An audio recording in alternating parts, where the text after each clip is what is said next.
Hi there, everyone. This is an update on my continuous flow through worm bin that I made back on, I filled it January 5th, and today is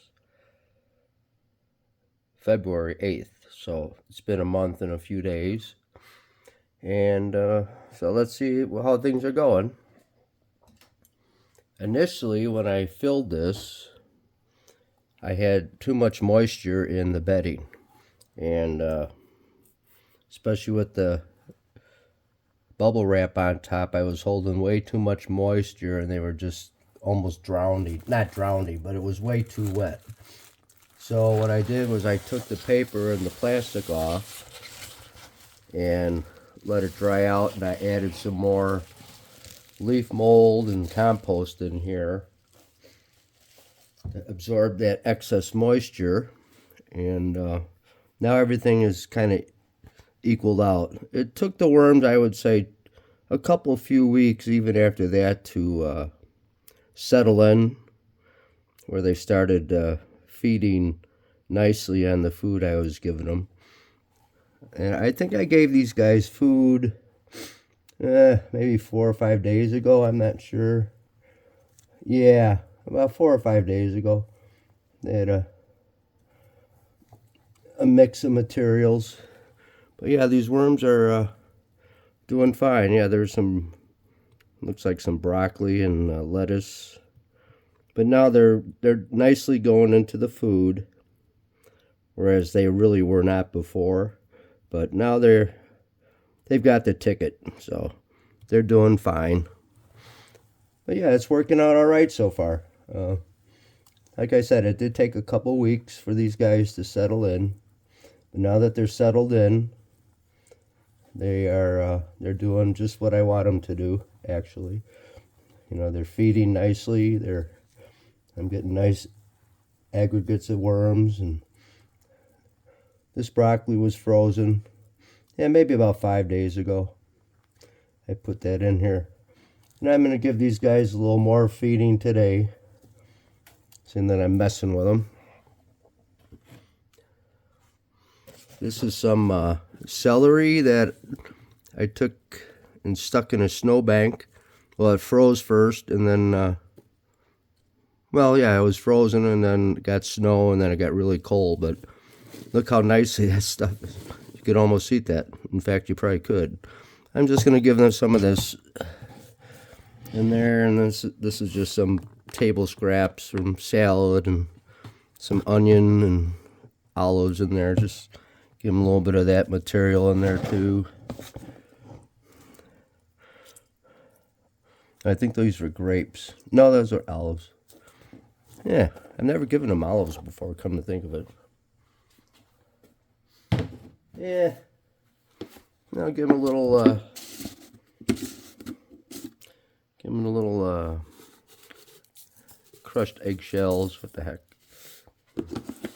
And when I'm seeing that I put a lot of carbon in there the last couple weeks, I'm not going to put any more in right now. Well, actually, I think I'm going to grab some.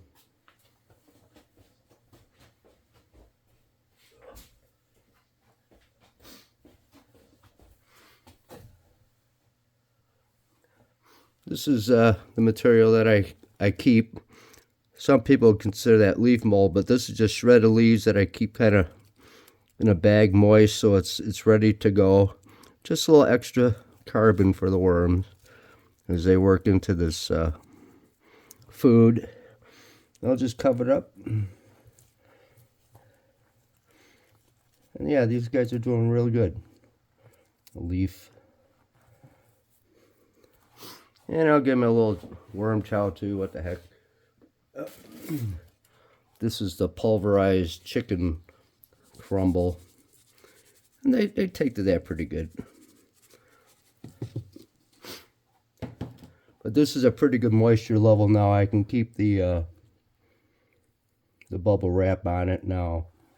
It's not overly wet. So that was my initial goof. But I figured it out. And the worms forgave me.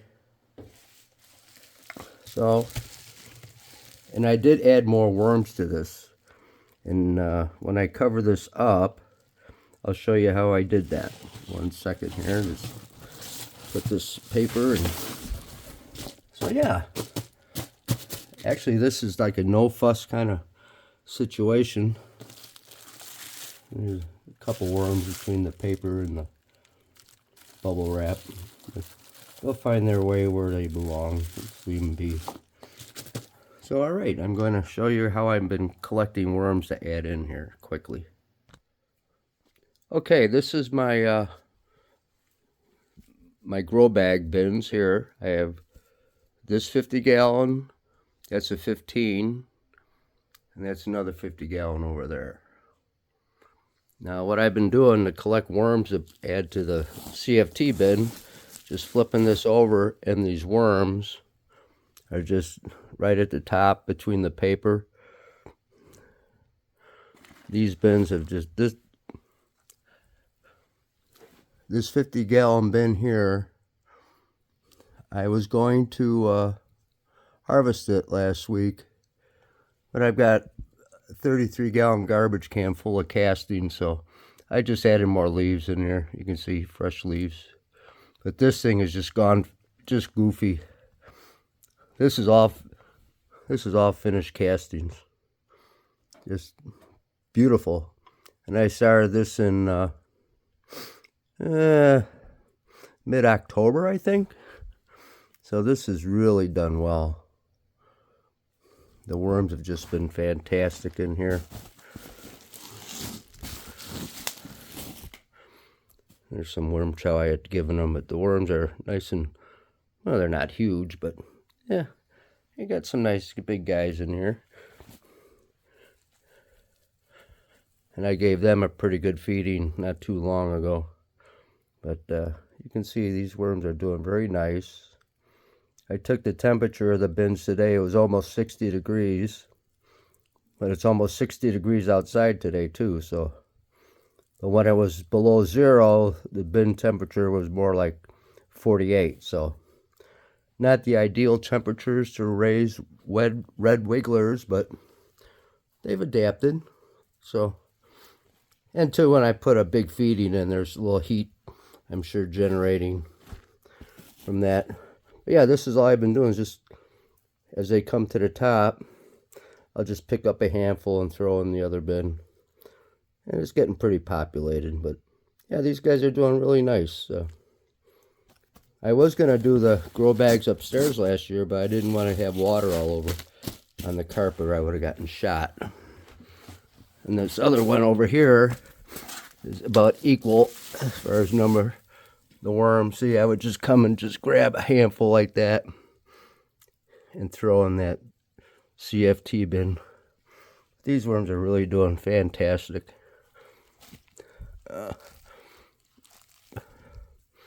Yeah, they're doing really well. And what they had pumpkin in here.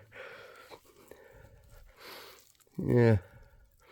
Pumpkin, and looks like some celery from outside that I brought in for them. Yeah, so the worms are, at first I thought this basement would be way too cool for them, but they've just shown me that they're very tolerable of the cooler conditions, and they're just doing just fine and dandy. So that's it for today, and I'll check back on that CFT bin in about another month. Thanks for watching. Have a good day. Bye now.